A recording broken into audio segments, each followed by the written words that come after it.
కుంభరాశుల course పూర్తి చేస్తే చాలు 100% ప్లేస్మెంట్ సపోర్ట్ తో సాఫ్ట్వేర్ జాబ్ మీ సొంతం. వెంటనే కోడ్ జ్ఞాన్ డెస్టినేషన్ ని సంప్రదించండి. నమస్కారం ఉమా గారు. నమస్తే అమ్మా. సింహరాశి వారు గనక ఈ ఏదైతే మనం చేస్తున్న ఫిబ్రవరి 26 రోజు కార్యక్రమంలో పాల్గొంటే ఆర్థిక పరంగా కావచ్చు, సంతాన పరంగా, వివాహ పరంగా, విదేశీ పరంగా వాళ్ళకి ఎలాంటి మార్పు చూస్తారు గురుగారు? ముఖ్యంగా సింహరాశి వాళ్ళకి మనం చూస్తే అమ్మా, ఇప్పుడు నడిచేటువంటి దశ అంతర్దశలైన అదే ఈ యొక్క గ్రహ దశల గ్రహ సంచారం అయినా ముఖ్యంగా మార్చి 30వ తారీఖు తర్వాత అష్టమ శని ప్రారంభమయ్యేటువంటి రాశి సింహరాశి. మార్చి 28, 29, 30 ఈ 3 రోజులు కూడా అష్టమ స్థానంలో షష్టగ్రహ కూటమి పడుతున్నటువంటి రాశి సింహరాశి. అష్టమస్య ప్రాణ సంకట. ఎవరైనా సరే సింహరాశిలో ఉన్నవాళ్ళు, ఆరోగ్యపరమైన ఇబ్బందులు ఉన్నవాళ్ళు చాలా జాగ్రత్తగా ఉండండి. వృద్ధులైతే మరీ ముఖ్యంగా వెరీ కేర్ఫుల్గా ఉండండి. మీకు ఏదైనా ఆరోగ్య సమస్య ఉంటే ఆ 3 రోజులు కూడా ప్రయాణాలు అవాయిడ్ చేయండి. దూర ప్రయాణాలు చేయొద్దు, ఏ ప్రయాణము కూడా చేయొద్దు. బయట అవసరం ఉంటేనే బయటికి రండి.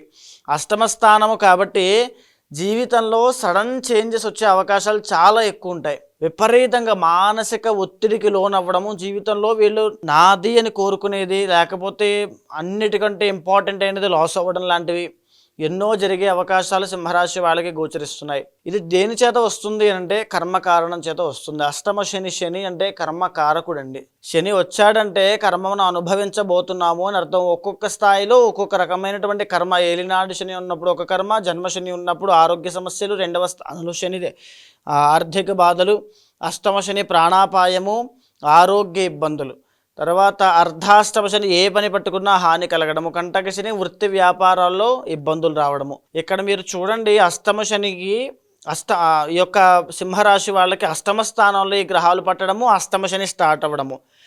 వెరీ కేర్ఫుల్గా ఉండాల్సింది ప్రాణం విషయంలో. ఆయుష్గండాలు ఏమైనా ఉంటే జాతకంలో ఎవరికైనా అల్పాయుష దోషాలు, మధ్యమాయుష దోషాలు, అపమృత్యు దోషాలు ఏవైనా ఉంటే వాళ్ళు వెరీ కేర్ఫుల్గా ఉండాలి. ఇంటర్నల్ జాతకంలో మారక దశలు అని కొన్ని ఉంటాయండి. ఆ మారక దశల్లో కనుక వాళ్ళు నడుస్తూ ఉంటే, వాళ్ళకి ఆ మారక దశలు నడుస్తూ ఉంటే షార్ట్ వెరీ కేర్ఫుల్గా ఉండాలి. లేకపోతే ఫిజికల్ డ్యామేజ్ అవుతుంది. ఇంజురీస్ కానీ, సర్జరీస్ కానీ ఏదైనా జరగచ్చు. ఇంకా భగవంతుని మీద భారం. అది మంచి జరగాలని కోరుకుందాం. అయితే ఫిబ్రవరి 26వ తారీఖున జరిగేటువంటి కర్మ ప్రాయశ్చిత్త రుద్ర తంత్రంలో సింహరాశి వాళ్ళు తప్పకుండా పాల్గొనండి. బికాజ్ రాబోయేటువంటి రోజులన్నీ కూడా మిమ్మల్ని ఇబ్బంది పెట్టే, మిమ్మల్ని ఒడిదుడుకులకు గురి చేసేవి ఉంటాయి. ఎప్పుడైతే ఈ కర్మ ప్రాయశ్చిత్త రుద్ర తంత్రంలో పాల్గొంటారో మీ జీవితంలో లేదా మీ యొక్క జన్మల నుంచి వచ్చినటువంటి కర్మ అంతా కూడా నాశనం అవుతుంది. పాప ప్రక్షాళన జరుగుతుంది. అది జరగడం వల్ల ఇప్పుడు రాబోయేటువంటి కర్మకారకుడైన శని వచ్చేటువంటి అష్టమ శని పీరియడ్ 2.5 years పాటు వాళ్ళని ఇబ్బంది పెట్టకుండా ఉంటాడు. ఆర్థిక, శారీరక, మానసిక సమస్యలకు వీళ్ళు గురి కాకుండా ప్రశాంతంగా నిర్మలమైన జీవితం గడపడానికి ఇదొక్కటే ఏకైక మార్గము. కర్మ ప్రాయశ్చిత్త రుద్రతంత్రము. మహాశివరాత్రి నాడు దీన్ని సంకల్పించుకున్నాము. అద్భుతమైన అవకాశము. ప్రతి ఒక్కరూ రండి. సింహరాశి వాళ్ళు ఎస్పెషల్లీ తప్పకుండా పాల్గొనండి. మీరే కాకుండా ఇంకా 10 మందికి తెలియజేయండి. కర్మని తొలగించుకోవడము, కర్మ ప్రక్షాళన చేసుకోవడం, భక్తిపూర్వకంగా స్వామి దగ్గరికి చేరడం, స్వామి అనుగ్రహాన్ని పొందడము అత్యంత శ్రేయోదాయకమైనది. గొప్ప అవకాశము. వచ్చిన వాళ్ళు, చూసిన వాళ్ళు, చేసిన వాళ్ళు ప్రతి ఒక్కరూ తరిస్తారు. కాబట్టి ఈ విషయాన్ని కూడా అందరికీ తెలియజేయండి. ముఖ్యంగా ఇది ఫిబ్రవరి 26వ తారీఖు రాత్రి 8 గంటలు సమయంలో ప్రారంభమయ్యి తెల్లవారేంత వరకు, సూర్యోదయం అయ్యేంత వరకు స్వామి జాగరణలోనే, స్వామి సేవలోనే జరుగుతుంది. ఎవ్వరు వచ్చినా సరే ఇక్కడ హైదరాబాద్లో శ్రీనగర్ కాలనీలో ఉన్నటువంటి సత్యసాయి సేవా నిగమాగమము అనేటువంటి ప్రదేశంలో ఏర్పాటు చేసి ఉన్నాము. ప్రతి ఒక్కరూ రండి. వచ్చిన ప్రతి ఒక్కరికి ఆది దంపతుల యొక్క అనుగ్రహంతో పాటుగా ఐశ్వర్య సిద్ధి యంత్రాన్ని, నరదృష్టి నివారణ యంత్రాన్ని, స్వామి యొక్క రక్షలు కూడా ఇవ్వబడతాయి. అయితే సింహరాశి వాళ్ళకి ముఖ్యంగా మఖ, పుబ్బ, ఉత్తర నక్షత్రం వాళ్ళు. ఈ యొక్క మఖ కేతు యొక్క నక్షత్రము, పుబ్బ శుక్రుడి యొక్క నక్షత్రము, ఉత్తర రవి యొక్క నక్షత్రము. ఈ 3 నక్షత్రాల వాళ్ళకి రాబోయే రోజుల్లో ఎన్నో ఇబ్బందులు ఉంటాయి. బికాజ్ కేతువు కాబట్టి మఖ. సో ఈ యొక్క వృత్తి వ్యాపారాల్లో వాళ్ళు ఉండేటువంటి పనిచేసేటువంటి స్థాయిలో, పనిచేసేటువంటి స్థానంలో ట్రాన్స్ఫర్లు అవ్వడము, లేకపోతే డిమోషన్ రావడము, వాళ్ళని లేకపోతే ఇబ్బంది పెట్టే పై అధికారులతో ఒత్తిళ్ళు ఎక్కువ అవ్వడము, ఆరోగ్యపరమైన సమస్యలు కొత్తవి అటాక్ అవ్వడం లాంటివి జరుగుతాయి. అండ్ సింహరాశి వాళ్ళకి మనం చూసుకుంటే మనం ఎప్పుడూ ఆల్రెడీ చెప్పి ఉన్నామండి, 6th and 7th లార్డ్ శని అవుతాడు. సింహరాశి వాళ్ళకి మ్యారీడ్ లైఫ్లో ఈధర్ మీరు మెన్ అయినా ఉమెన్ అయినా మ్యారీడ్ లైఫ్లో ఇబ్బందులు వస్తున్నాయి, డైవర్స్ కేసు దాకా వెళ్ళింది, అక్కడికి వెళ్ళిన తర్వాత కొట్టుకుంటున్నారు అంటే వాళ్ళిద్దరికి మనస్పర్ధలు, మిస్అండర్స్టాండింగ్స్ అవన్నీ వస్తున్నాయి అంటే కారణము కర్మ. బికాజ్ శని కారకుడు అవుతున్నాడు, కర్మకారకుడు కాబట్టి ఆ కర్మనే కారణము, సంచిత కర్మ.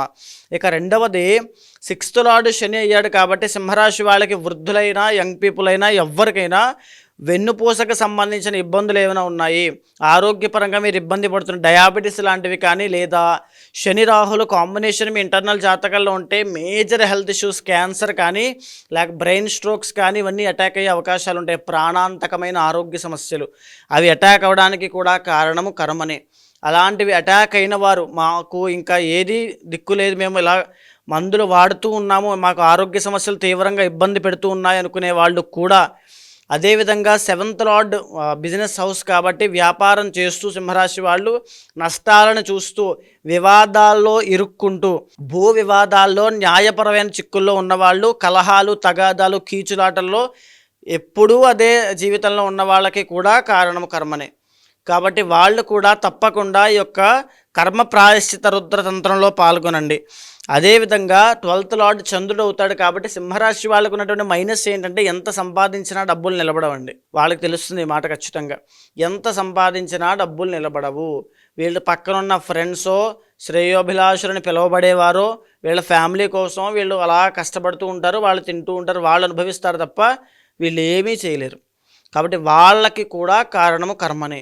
ఆ కర్మనైనా అయితే ఇంకా చెప్పాలి అనుకుంటే సింహరాశి వాళ్ళకి 5th and 8th లార్డ్ గురుడు అవుతాడు కాబట్టి జనరల్గానే వీళ్ళకి పూర్ణాయుష్ అనేటువంటిది ఉంటుంది. పూర్ణాయుష్ 84 సంవత్సరాలు బ్రతకగలిగేటువంటి జాతకాలు వీళ్ళవి. కానీ వీళ్ళ ఇంటర్నల్ జాతకంలో ఏదైనా అల్పాయుష్ కన్నా ఉంటే వీళ్ళకి యాక్సిడెంట్స్ అవ్వడము, లేకపోతే అపమృత్యు దోషాలన్నీ కూడా అంటే పీడకలలు విపరీతంగా రావడము, పాములు కల్లో కనిపించడము, నెగిటివ్ ఎనర్జీ ఉన్నట్టుగా ఏ పని చేయలేక సోమరితనము, నిర్లక్ష్యం లాంటివి, పని మీద ఆసక్తి ఉండదు. సో ఇలాంటి బాధలు పడుతున్నారంటే ఆ కర్మ అనేటువంటిది చాలా తీవ్రంగా ఉంది, మిమ్మల్ని ముందుకు వెళ్ళనివ్వట్లేదు అని అర్థము. దానికి కూడా ఈ యొక్క పరిహారము కర్మ ప్రాయశ్చిత్త రుద్రతంత్రము. గురుగారు మీరు చెప్పినట్టుగానే రాశిలో వారిగా కూడా ఎవరైనా కూడా జాతకరీత్యా ఎదుర్కొన్న సమస్యలకి కావచ్చు, లేదు అంటే కర్మను దాన్ని తొలగించుకోవాలి, ఈ మహాశివరాత్రి రోజు మీరు చేసే కార్యక్రమంలో పాల్గొనాలి అంటే ఎలా ఉంటుంది? తప్పకుండా అమ్మా, ప్రతి ఒక్కరూ ఎవరైనా సరే, అంటే నేను ఇప్పుడు రాశుల పరంగా వాళ్ళు ఎందుకు చేసుకోవాలి, ఆ కారణం ఏమిటి, వాళ్ళు అనుభవించేటువంటి కష్టం ఏమిటి, కర్మ ఏంటో వివరించాను. కానీ ఆ రాశులు కాకుండా ప్రతి ఒక్కరూ శివార్చన చేయడం అనేటువంటిది మన బాధ్యత. ఎందుకనంటే శివుడు అత్యంత బోలాశంకరుడు. ఆయనకు ఒక చెంబుడు నీళ్లు పోస్తే పులకించిపోతాడు, మారేడు దళాలతో ఆయనకు అర్చన చేస్తే పరవశించి పోతాడు. అలాంటి శివుడికి అత్యంత ప్రీతికరమైన రోజు మహాశివరాత్రి. ఆ రోజుని సద్వినియోగం చేసుకున్న వాళ్ళు ఎవరైనా సరే, ఉదాహరణకి మీరు తీసుకోండి, రావణాసురుడు సైతము రాక్షసుడు, అధర్మపరుడైనటువంటి రాక్షసుడికి కూడా స్వామి వరాలు ఇచ్చాడు. భక్తిని మాత్రమే కొలమానంగా చూసేటువంటి మహాదేవుడి యొక్క అత్యంత ప్రీతికరమైన రోజు అది. మీకు ఏ పని అవ్వాలన్నా కర్మ ప్రాయశ్చిత్త రుద్ర తంత్రంలో పాల్గొనండి. ఎలాంటి సమస్యలున్నా కర్మ ప్రాయశ్చిత్త రుద్ర తంత్రంలో పాల్గొనండి. ఎలాంటి కోరికలున్నా కర్మ ప్రాయశ్చిత్త రుద్ర తంత్రంలో పాల్గొనండి. ఆది దంపతుల యొక్క సంపూర్ణ అనుగ్రహాన్ని పొందండి. మీకు కింద కనిపించేటువంటి నెంబర్కి ఫోన్ చేయండి. వాళ్ళు మీకు ఏవేం సామాగ్రి తెచ్చుకోవాలి, ఏవేం తెచ్చుకోవాల్సిన అవసరం లేదు, ఏ టైంలో అక్కడ ఉండాలి, మీరు రాలేని పరిస్థితుల్లో కొంతమందికి వాళ్ళ కుటుంబ సభ్యులకి ఈ కార్యక్రమం జరిపించాలనే ఆకాంక్ష కానీ కోరిక కానీ ఉంటుంది. వాళ్ళు రాలేని పరిస్థితుల్లో, ఆర్థిక పరిస్థితుల్లో, లేకపోతే ఆ సమయం కుదరకో, లేకపోతే ఆరోగ్యం బాలేకో ఎన్నో ఇబ్బందులు ఉంటారు. వాళ్ళ కోసము ఆన్లైన్ సౌకర్యం కూడా ఉంది. మీరు దర్శనం చేసుకోవచ్చు, తప్పకుండా దర్శనం చేసుకోవచ్చు. ప్రతి ఒక్కరూ కూడా జరిగేటువంటి కార్యక్రమాన్ని అంతా కూడా లైవ్లో దర్శనం చేసుకోండి. ప్రతి ఒక్కరికి కూడా ఒక మంత్ర జపాన్ని ఇస్తాను. ఆ మంత్ర జపాన్ని జపం చేస్తూ ఆ యొక్క కార్యక్రమాన్ని దర్శనం చేసుకోండి. వచ్చిన ప్రతి ఒక్కరికి కూడా స్వామివారి యొక్క అనుగ్రహంతో పాటుగా నరదృష్టి నివారణ యంత్రములు, ఐశ్వర్య సిద్ధి యంత్రములు, రక్షలు కూడా ఇవ్వబడతాయి. ధన్యవాదాలు గురుగారు. నమస్తే అమ్మా. సుమన్ టీవీలో మీ పర్సనల్ అండ్ బిజినెస్ ప్రమోషన్స్ కోసం కింది నెంబర్కి కాంటాక్ట్ చేయండి.